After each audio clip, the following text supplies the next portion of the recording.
Hey everybody, just out here to vent a little bit and to share some information. It's Marcelina. As you know, I'm a financial consultant and I've got a family. You heard me talk about my baby girl who has some special needs, and so it's kind of related to having a special kiddo, but it's just kind of relates to families in general. So, anyway, here's a scripture I wanted to share. Old Testament, Proverbs 13:22, just the first part. Okay. And just to caution you, I know a lot of times you're like, oh no, you're taking things out of context. You're just taking a half of a verse. But in this particular book, oftentimes you'll see where it's like one saying after another. And sometimes they're just going from one wisdom nugget to the next. And so, as is in this case. So, anyway, 13:22, and I will say A, first half, good people leave an inheritance to their grandchildren. The end. That's what I want to talk about today. And I'm talking about that, and you may be wondering, well, what does that have to do with children or special children or anything? Good people leave an inheritance to their grandchildren. And this was written before the birth of Christ, probably long before the birth of Christ. Okay? So it's scriptural. But it's also, even if you didn't believe in the Bible, it's wise. So consider it. If you have a family, consider that we're in a climate right now where jobs can be a little unstable. It's not like our grandparents where they went and worked for the steel mill or GM for 30, 40 years and retired and had a pension and all that, right? These are different times. And so many families, moms and dads, work for several employers before retirement. And then we see in the previous generation, our boomers, some of them are not even having the opportunity to retire because of not having enough savings or needing to return to work. So those are things that just as a backdrop to what we're talking about. So we already are having a little bit of financial instability. We're looking good. We're going on more vacations than we've ever gone on. We're buying more designer than we've ever bought. We're buying bigger homes, better cars, more luxurious furniture. Everything is looking good. But we're also borrowing more than we've ever borrowed. Our credit card debt is through the roof.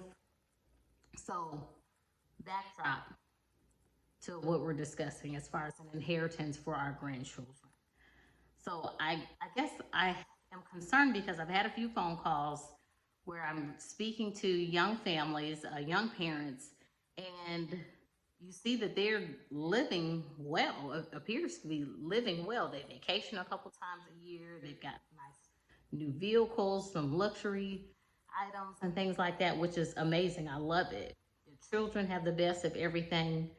But when it's time to discuss income protection for the family, it's like, and you may bring up, $100, $150, and it's like, oh, man, I don't really want to fit that in, you know. And I guess the thing that kind of concerns me, and there are some families where they really just don't have it, and so it's better to have something in place. So I get it. If you can't afford a $1 million policy right now, $500,000 policy, you buy something so that your family can have your income protected. And so we're just looking at long term. You want to look at how old are my children? How long did I plan on supporting them? And in these days and times, because of the expense of just living on your own, you may as well expect to help support your children in some way until they're about 25. Whether it's, them living at home with you or helping them pay for college, weddings, whatever. Just mentally go ahead and prepare that 18 is out. That's old, right? That's our parents' stuff, right? 25, just mentally think if I've got a kid that's born today, 25 years in, right? If that kid goes to medical school and that kind of stuff, it's going to be 30, okay? When we have that mindset, then that gives you an idea of how long does my income need to travel? How many years out do I need my family to have that income in place? And I think we have a misconception that, and in these times I don't understand why, that, oh, well, Social Security and my job policy, that's going to have me covered. And as many times as we've seen jobs close down, the most stable, what we thought were the most stable positions in America, teachers laid off, right? Whole divisions of companies leaving the area, just laying off, wiping out jobs, right?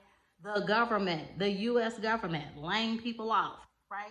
So we should not have all of our eggs in the I got income protection on my job mindset, right? That should be out. And then Social Security.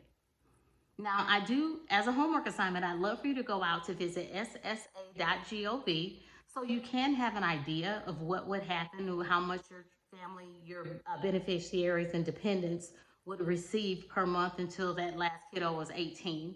That's a good homework assignment. However, in this climate right now, it doesn't seem to be really a shoe-in guarantee that your children would even receive that down the line. So I really encourage our young people, young families to make sure you get all the your own policy of income protection, aka life insurance, as big of an amount as you can afford for your family. Thinking about if I've got a 10-year-old, I still need to be thinking about the next 15 years. If I've got a 5-year-old, I need to be thinking about 20 years. If I got a baby, I'm thinking about the next 25 years, how to finance their care. So let's start thinking a little more long term than we've been doing. It's scriptural, it's wise. Have a blessed day. Bye.